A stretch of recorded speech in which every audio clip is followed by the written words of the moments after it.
everyone, and welcome to episode 202 of the Layover Live. I'm Jason Swick. Welcome to our show today, joined by my friends, once again, Paul McLeod, Director of Analytics, Sandee Jordan, CX super expert over here. Want to talk about a little bit about AI today. I think this has been such a big buzz around the industry, right? I think it's a topic, I mean, Paul, and both of you guys have been to several conferences this year so far, and boy, it's the new social media. When we were going to conferences in 2010 and 11, when everybody just talked about that, and then when marketing came out, and everybody talked about marketing for a second. Yeah. Now AI is the new buzzworthy term, right? And certainly it bears weight, right, because of its ability to be able to analyze data, be able to predict behaviors, and help out in so many other ways. I was looking at an article this week as we were starting to prepare for some of this too, and I saw one of the New York Times talking about a recent use of AI in a commercial they did with J-Lo. And this campaign was for Virgin, and we'll have Jeremy certainly pull it up on the episode. But what Virgin was doing was they were allowing users to prompt a digital avatar of J-Lo, right? Pull her up on the screen, and then to issue a kind of a more of a customized video that they would create using AI to kind of invite someone to come on a cruise. So let's say, Sandee, you wanted to bring someone into a cruise and send them an invite. It would refer to them by name. The only problem is they didn't want to have the chance of J-Lo saying something inappropriate. Yeah. Right? So they had to preload into the avatar a whole bunch of different names. Otherwise, it referred to you as partner or sailor or some other thing, right? Oh, really? So you couldn't just give it like a new sound to say? You couldn't give it like a new sound to say, right? So we have to think, so although it created like some fun on that side of the fence, right? It still required a lot of human interaction and change. So it's not quite perfect. It's kind of this love-hate relationship, I think, that we've had. So what do you guys think about this and what's happening just overall in this space? Just general sentiment and thoughts about what's happening. Too much, too fast, what's going on? It's awesome. It's terrifying and exciting all at the same time. And just something truly interesting. I mean, we've actually been talking about, AI and machine learning since 2015. We've been using it since. Yeah, Google acquired DeepMind, and then we had this rank brain, and now Google knows what we're thinking, and no longer do we have to optimize for hotels and accommodations and places to stay. Google knows that's what we're talking about. There's so many cool features that come out of that. Aside just from the fact that Google now understands what we're saying, but to be able to then take that technology and write blog posts in a second, have your emails generated for you, employee reviews. Whoa. Okay, now we're crossing the line, Sandee. Time out for HR on that one, right? Yeah, but I think that why it's scary is because it's great, but it lies. It lies. Yeah, it just doesn't know things. Doesn't know things. It does its best to help you. Exactly. Yeah. So I think it's exciting to see how this is going to grow and then become a tool that we can actually leverage more and more often through all our marketing plans, and then just in life in general. I'm a total tech head. If I can get an algorithm to do my whole world for me, I'm all about. Sign me up. Yeah, all about you. Run my world. Yeah, I don't know. When you were mentioning the J-Lo thing just now, it made me think about, and I don't know that I even have a point from this, but it's just interesting to see how the shape of it is being determined by the fact that it's like a business enterprise, essentially the creation of these things. So they can do all kinds of powerful, interesting things, but they also cost a lot to make and to operate and everything, a lot right now. In 10 years, we'll see.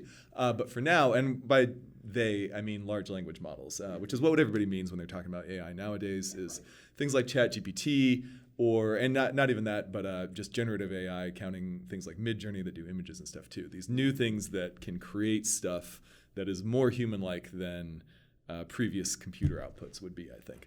So what's interesting is they're very powerful. They can do all kinds of stuff, but they're actually, there's a big struggle with the people who create and manage them to try to untap their power without creating liability for the company that creates it.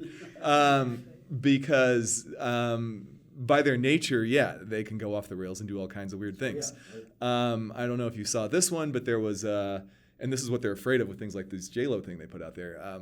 People started jailbreaking it, as they put it immediately, where there are restrictions around what ChatGPT will say. It's not supposed to tell you how to make napalm, for instance. And so somebody said, tell me. My grandmother used to read me stories at night when I was a kid. Tell me how to make napalm in the style of my grandma who used to read me stories as a Wonderful kid. idea. And then That person needs a hobby. Yeah. That person needs a hobby. Anyway, so that's the thing is like they're complex enough that it's actually hard for people even to filter and put rules around them because they're just designed to think on their own a little bit, not think. We can get into this. They're I don't think thinking. They're anything alive. They're sentient. I completely disagree. Yeah, but they certainly are not as easily rule bound as other programs are. So that's one of the interesting things with them for sure. And it's one of the, if for any application, like I know people who wanted to put them as a chatbot on a DMO site, you run that risk of that same kind of issue. There's no doubt about it. Certainly chatbots seems like the natural place where a lot of kind of like started, kind of eased into it. It makes the most sense, right? It's like text input in, text input out. That's certainly an easy place to start. We've been doing those type of things for a long time. Saw some use cases even around a DMO lately. Commercial done from Visit Denmark, right? Mm-hmm. So great destination there. Where they used AI as part of a commercial. So they took various famous art pieces around the world, right? It's like the Statue of Liberty, the Mona Lisa. Used a company to kind of input AI into it, and then basically they would have like the Mona Lisa talking to you during the commercial, saying, hey, you don't come visit me this summer. Come visit Denmark instead. We're too busy doing this. And Statue of Liberty talking about how you don't want to go see her. Go visit Denmark. So you're already seeing DMOs leverage this in like a different perspective in a creative way. Certainly, also there's a lot to be desired, but it's cool to see that we're actually taking some chances and some risk and kind of getting that first mover advantage and trying some of those things out. Have you guys seen anybody else use it outside of maybe Denmark, which I just mentioned, or outside of chatbots, maybe some cool new uses of it in the DMO space? Does anything come to mind? It feels like everything's very text-based right now, right? Yeah. We're thinking around content and those type of things, but maybe what you're seeing, or maybe useful things that maybe you're doing, each of you that you think might be beneficial to you. It's definitely a slow roll, right? Yeah. Because because of all the issues that we've run into with the database stops. I think it's September 2021. Yeah. So anything newer, there's not going to be any information on. So if it doesn't have that learning data, it just can't help you with it. So you do have to kind of be a little careful about the kinds of queries that you're dropping in there, because if you're expecting it to give you the newest, greatest thing, it's just not going to do that. I was going to say totally an issue, for instance, if you're trying to do dining content in your area using one of these tools, because restaurants are like totally new since then. Now, restaurants have been, Now there are some plugins that help with some of that stuff, though, right? Like I've seen some integrations with OpenTable that you can integrate in with ChatGPT. Sure. Certainly around travel, like Kayak and Expedia. And you're going to see more and more of that. But it will be limited to review kind of data. Right. That and who knows if that data is going to be accurate or not. Yeah. So anytime you're using like ChatGPT, for example, to write a blog post or maybe a PR piece for you, you want to make sure that you are fact checking. And the best way to leverage the tool, I think, from a content creation perspective, is to use it as a thought starter. One interesting use of it is to mine it for ideas for social. So you can drop an existing blog post into the platform and ask it to give you suggestions for various platforms. And because it also has training data on how to create content for those platforms, you'll see things like if you ask for Instagram stories, for example, that's going to be more of a PR kind of push. Let's talk about the thing in front of us. But if we're talking about more of a TikTok kind of story, that's going to be more casual. Maybe it's more behind the scenes. So it really just depends on the platform you're asking for, but you'll see those little changes in the recommendation based on the platform. So it's a great way to mine for additional ideas for those platforms. Yeah, I could not agree with you more on that. I think that's naturally a great place to start for that, right? It's a great way to like input an idea to just get the juices going a little bit and start to think and give you inspiration. And it still needs that human touch, right? I think we're very rarely you're getting something out of it where you're like, oh, this is like full stock barrel ready to go. I mean, I would say, it's so rarely that you just have to assume that you're going to have to heavily edit it, because it will, if it doesn't know something or it doesn't have the right information, it will, so far it seems, by it, I mean ChatGPT really, it will prefer to make something up. Yeah. So I call mine her. I say please and thank you to it all the time. It's just I think already of it personifying like, it. exactly. I do speak nicely to it until I'm annoyed, and then I'll yell at it. Right. Like, And then I'm like, this is fine. It's a machine. It doesn't care.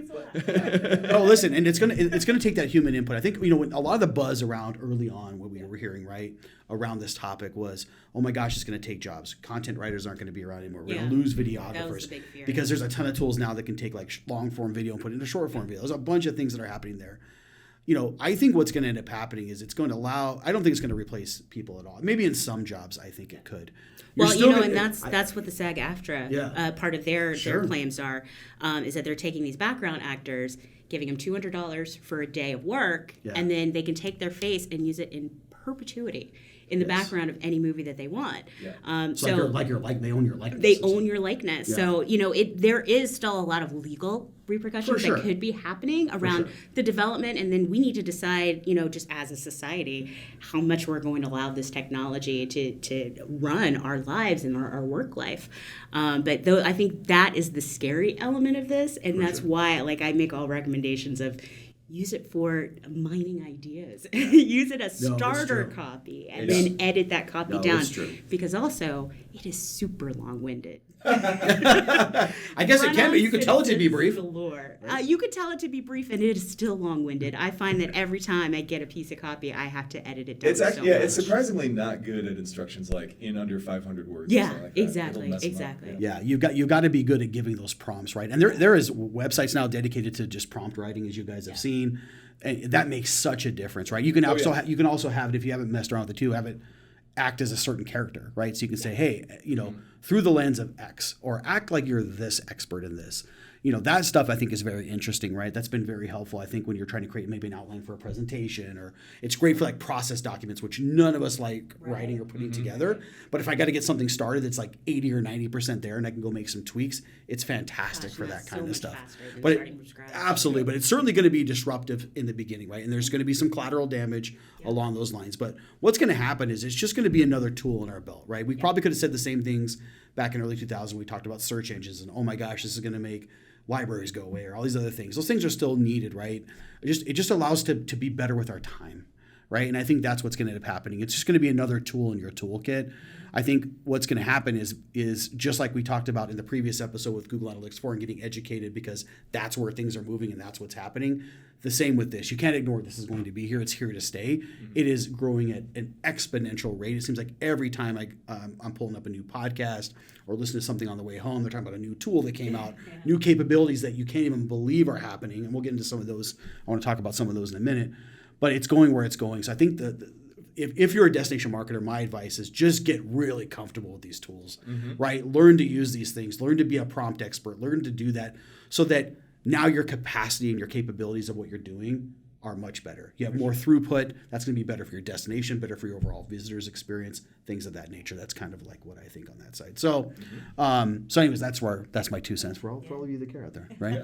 So one thing I do want to ask is there any other tools that you guys have seen? Certainly, like I talked about Kayak and Expedia, we've seen other tools out there that allow you to pull things out of PDFs. There's a ton of plugins. If you go into the plugin environment in ChatGPT right now, I haven't played around with Bard all that much on Google side, but on ChatGPT, you go in there right now, there is hundreds of plugins and it's a mess. Have you guys seen any other tools out there besides, whether it's besides ChatGPT or plugins associated with that you maybe had in your personal lives or used here at work that you might think are worth sharing for this audience? I think for digital marketing, there are a ton of purpose-built specialized tools that are designed to get ChatGPT essentially to just, they pre-prompted essentially to give you the particular bits of digital marketing copy you might need, whether that be page titles, descriptions, Google Ads copy, just those obvious ones where you have severe technical restrictions on how long it should be and how it should be formatted and everything. And so one example is Write Sonic, but honestly just Google AI digital marketing tags or something like that, AI meta tags. And you'll find just dozens and dozens of options. I don't even like to recommend one because whichever one I recommend will probably not be the best one in 2 weeks when the investment it moves so fast. Okay. Yeah, but there are lots of options out there. And I think what's cool about that is it can really save time. It can get you out of the prompt design game because these people have already done it to some extent. And I've definitely gotten, usable, good results out of some of those tools. That's right. Cool. Yeah, I think for me, another tool that I like to use is Midjourney, especially when you're trying to create super quick imagery for what I like to call throwaway content. This is content that I just want to quickly get up into social because I'm trying to get some more engagement there, or I've got a quick blog post that I got to get out. It's really great for designing that content, and you can match your style to just about any brand guidelines you have. So, just defining and redefining what that image looks like in Midjourney is a great tool to use. The only thing that I try to avoid with it so far is hands. Hands, for some reason, not working they too well, look horrible. Yeah. Generally speaking, like 8 fingers and like smashed Yeah, together. and Human they're mitts. wild. Generally speaking, all these generative things, the things they put out are they're pretty good when you look at them from a distance, and then the more you focus in on a detail, the less it makes sense. I've seen one that was like really good where somebody did a mock-up that, they did so well they were trying to get it to be believed as real. Yeah. It was like a Barbie Batman meme of supposedly this woman, model looking, standing there next to a pink Batmobile, like a real life looking, Camaro that had been made a Batmobile, it had a logo on it and everything. And then she had a full pink bat suit on, like movie style. And at first you could think it's real, and then you look and like the Batman logo on the hood of the car, like the shadows make no sense on it. It's just like, it's little details like that. Yeah. And then trying to refine it, sometimes you end up with just a completely different image altogether. Yeah. So, it's a challenge. Yeah. But, if you're using Midjourney you use through Discord. And you're actually creating all these images along with a community. Yeah. So you'll also find people that are really helpful there to say, well, why don't you try using this prompt on that image, and maybe that might get you closer to what you're looking for. Yeah. So it's a really cool community to check out. Yeah, Midjourney, certainly super cool. Check that out. We actually have created an image for Caption this week, right? Using that, which Sandee put together, and this will be an interesting one. We'll get into that in a second, but I want to wrap up with one more thing on AI before we put a bow on this thing, and that's talking about maybe what the future of it looks like, or what's coming maybe down the pipeline that's either maybe you're starting to hear some rumblings about, or just maybe some use that you could see that would be super beneficial for DMOs in the future. Maybe, is AI generated content evolving in a way that you think would be cool and you're looking forward to, or maybe the way that maybe chatbots for tourism might evolve. I mean, do you guys have anything in the future that I think it's really that. I think that's the next thing that we're going to see. I did a quick AI Flashes of Brilliance at DI. Okay. And after that, I got so many questions about how do I leverage this as a chatbot on my site. Awesome. And, again, for all the reasons we've already talked about, you can't control it. So, if a chatbot exists and it's just pure chat GPT, just like an iframed window of it, you're going to be able to ask this thing anything. But I think the benefit there is that you're going to get so much insight from the users, because the users are going to eventually have this natural conversation that then you can then take a look at to see, okay, what are they interested in? Problem is, they can have a conversation about just about anything. So it might end up being just trash content for you to go through. But if there is a way to really hone in those conversations, really have a natural language conversation with just as many users as possible, because they can all use the interface at the same time, that is going to be some valuable information to do some data mining through and find out what your users are interested in. Yeah. How about what's coming down the pipeline maybe for you, Paul? Or so things that you'd like to see? Well, building on that, I haven't seen this yet. It may already exist, but I'm sure it will. People hear about, ChatGPT, it's a chatbot. Oh my God, they immediately think, cool. If I could have people coming to my destination on the website, talk to it, that would be awesome. But there are actually a lot of steps to get that to happen. There's a whole bunch of scaffolding around it, mostly around things like preventing offensive content from going out under your branding, and preventing it from just saying things that are false. Even with ChatGPT, making sure that it's got the most relevant and updated information on your destination, things like that. There are various ways to do all these things. They involve training and different rules you can set up around them. So what I think you're going to see is, but these are all technical things that require technical expertise to get done, and just experience with the kinds of things that work and the kind of pitfalls that happen with training these things. It's not, in other words, an easy thing for just a layman to pick up and deploy in a responsible, effective way for a business. which means what you're going to see is you're going to see managed services around these things popping up for sure, where you're going to have companies that will that they know how to work with LLMs, they know how to adapt whatever corpus of text you have, be it all the information in your blog about your destination plus all your listings and all that stuff, or whether it be all your leads from your CRM, and you want to know, or not even married together, but even whatever it is that you're trying to get. And they'll be good at training the model on those things. And then, if it's public facing, installing Rails around it so that it will, I'm sure it'll be hard to do perfectly, but have a minimal amount of offensive things going out under your name. Those kinds of things I think will come up so that it will be not so much something that you have to worry about your team doing, but something you can hire experts to do. And then, down the line beyond that, maybe eventually it'll be LLMs as a service, the same way, our CMS is software as a service. Like you're just going to be able to, without talking to any personnel, it'll be built up, automated, configurable enough that you can just do it to, attach it to your own database of text without involving as a service. Yeah, it's going to happen. Llamas. It might be 10 years down the road because these things are expensive to do. Yeah, for sure. Yeah, I'm also excited to see what's going to happen in video and audio. Oh, yeah, absolutely. There's already some really cool things happening. Famous people's voices being stolen, music being created. It happened quick too, didn't it? It did, and of course that's going to happen. I think one of the interesting applications of it is, and you could just Google a conversation between Bill Gates and Socrates. And what's really cool about this video is that when you're watching Bill Gates, you start to see something is off. We know exactly what he looks like, right? We've heard him, seen him talk before. So something feels off about the AI. Sure. When you're watching Socrates, it's a little more believable, right? Yeah. Because we don't know what he looks like really. We don't know what how he talks. So watching those two together kind of puts it in perspective of like how we're always going to have that inkling that we're humans. We're going to know when something's not real. So you're always going to have a bit of that feeling behind you and seeing, can we advance the technology to a point where it truly passes a Turing test? Yeah, and you're just like, this is for real. There's a real person in front of me. Yeah, seriously. No, seriously.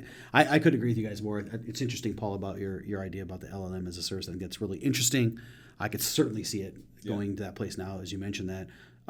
You're going to see huge advancements in the personalization front, right? I think definitely on that side of the house, going from web content being like, I think of like dynamic content or emails that are geared towards a cohort versus true one-to-one personalization at some point in time. You'll probably see something like that. Real-time recommendations, I think, also based on like weather or something that's happening outside, or maybe it understands that so many ticket sales are sold out for an event or getting close to sold out, so maybe it pings you for certain things. Yeah. I can see a lot of that stuff happening in the very, very near future. And then I like where some of the things are going around data, right? Being able to like load in large data sets and not have to get a data scientist like Paul to his team to like crunch it, but being able to like throw a data set in there and just tell it to like build you a bar chart with the last 3 years comparison, and it builds it for you. And I've already seen some tools like this, and we'll share some links to some of that below. But those things are already starting to happen. So that's some of the things that are coming down the pipeline that I think are interesting too. Okay, speaking of interesting, it's going to be this week's Caption This for this episode. We talked about Midjourney earlier. Sandee, maybe a little backstory on this image for today, because this one's a little... It's wild. This is interesting. I was actually just trying to prepare a example for a presentation. And scare the hell out of people. Okay. Apparently. And I put a prompt into Midjourney that was supposed to be 2 hippie chicks dancing in the rain on the Golden Gate Bridge. Took it literally. And this is what I got. Okay. So, it's exactly what I got. I'm not even going to try to capture this myself. So I'm really curious to see what people come up with. Nightmare fuel is the only thing. Yeah. I feel like I've telling you guys who were prepping for the show, like I feel like this is something I've actually could see today. This is actually happening. Yeah. I mean, it does. It looks like a shot from a movie to me. Like, it does. It really does. It's actually happening. So cool. So make sure, again, we'll be sharing this up on social media for Caption This. Take a look. Share your caption. We're going to pick a winner in the coming weeks, and we will certainly send you that Simple View swag to that winning person. So thank you guys for coming in for 202, talking about AI. Really, really appreciate it. We'll see you guys next time. Have a great day.